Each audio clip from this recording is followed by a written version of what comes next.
New Zealand நாடாளுமன்றத்தில் மசோதாவுக்கு எதிர்ப்பு தெரிவித்து அமளி. அது குறித்தான ஜெம் தொலைக்காட்சியின் சிறப்பு தொகுப்பு.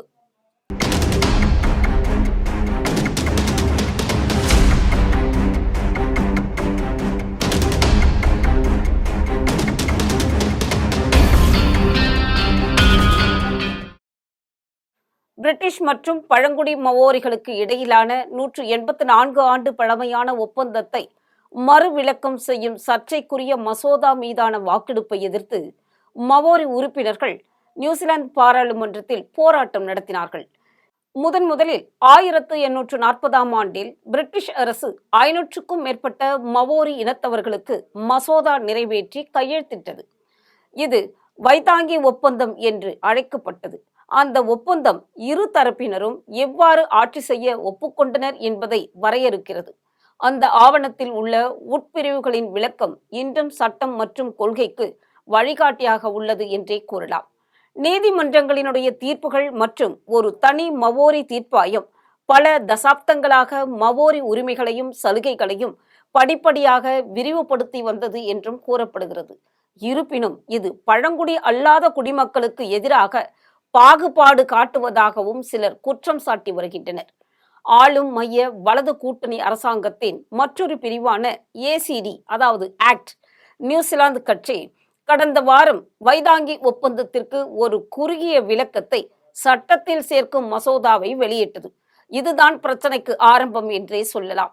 நவம்பர் 13ஆம் தேதியன்று மசோதா மீதான ஒப்புதல் வாக்கெடுப்புக்காக நாடாளுமன்ற உறுப்பினர்கள் கூடிய போது தேபதி மவோரி எம்பிக்கள் எழுந்து நின்று நியூசிலாந்தின் ரக்பி அணியால் பிரபலமாக்கப்பட்ட பாரம்பரிய மவோரி நடனமான ஆகாவை தொடங்கி தங்களுடைய எதிர்ப்பை வெளிப்படுத்தினார்கள், நடனமும் ஆடினார்கள்.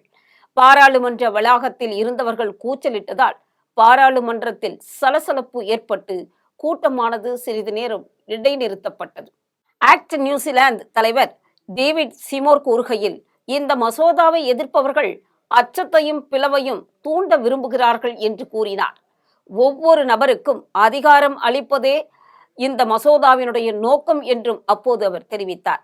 சர்ச்சைக்குரிய சட்டம் பல மவோரி மற்றும் அவர்களின் ஆதரவாளர்களால் நாட்டின் பழங்குடி மக்களின் உரிமைகளை பறிப்பதாக கருதப்படுகிறது. அவர்கள் 5.3 மில்லியன் மக்கள் தொகையில் சுமார் 20% உள்ளனர் என்பதும் குறிப்பிடத்தக்கது. இந்த சட்டத்திற்கு எதிர்ப்பு தெரிவித்துதான் நியூசிலாந்தின் வடக்கில் இருந்து தேசிய தலைநகர் வெலிங்டன் வரை நூற்றுக்கணக்கானவர்கள் 9 நாள் அணிவகுப்பை நடத்தியிருக்கிறார்கள்.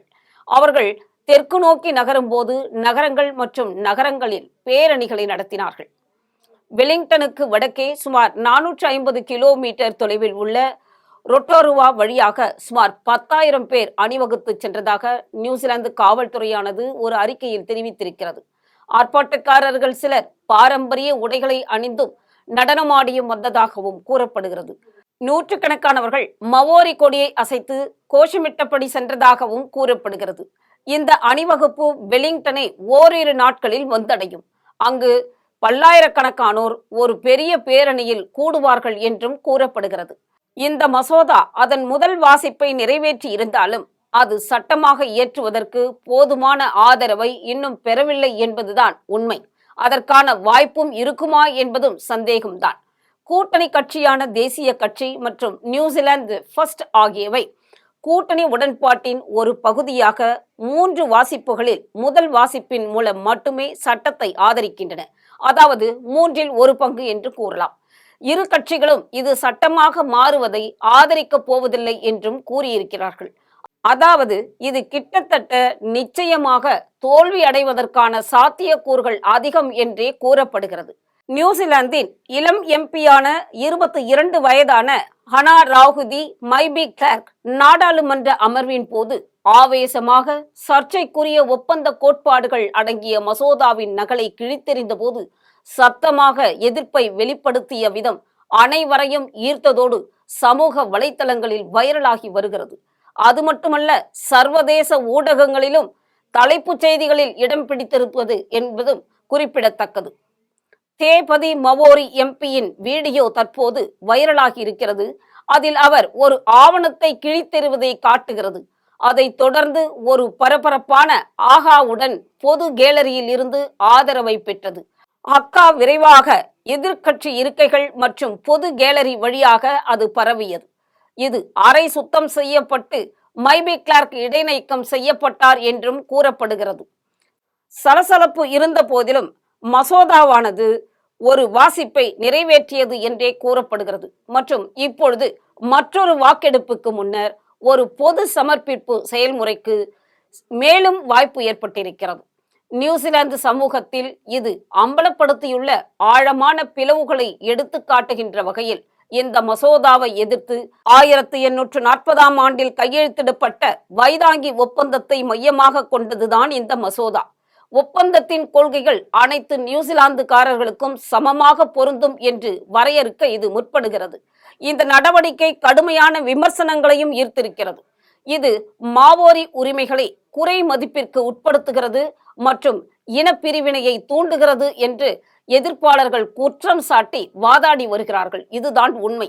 இந்த மசோதாவின் ஆசிரியரும் ஆக்ட் கட்சியின் தலைவருமான டேவிட் சீமோர் தனது முன்மொழிவு ஒப்பந்தத்தின் கொள்கைகளில் தெளிவை கொண்டு வருவதை நோக்கமாக கொண்டுள்ளது என்று அவர் கூறுகிறார். இந்த கொள்கைகள் அனைத்தும் பொதுவானவை. என்னவென்றால் அவை மற்ற நியூசிலாந்துக்காரர்களிடமிருந்து மாவோரிகளுக்கு வேறுபட்ட உரிமைகளை வழங்குகின்றன என்றும் சீமோர் கூறுகிறார்.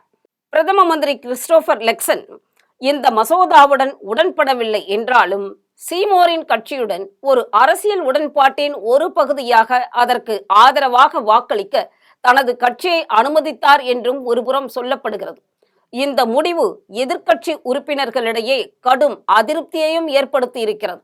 வெட்கக்கேடு வெட்கம், டேவிட் சீமோர் உங்களுக்கு வெட்கமாக இல்லையா என்று மாவோரி சட்டமன்ற உறுப்பினரான பில்லி ஜாக்சன் சபையில் இருந்து வெளியேற்றப்படுவதற்கு முன்பு கத்தினார் என்பதும் குறிப்பிடத்தக்கது.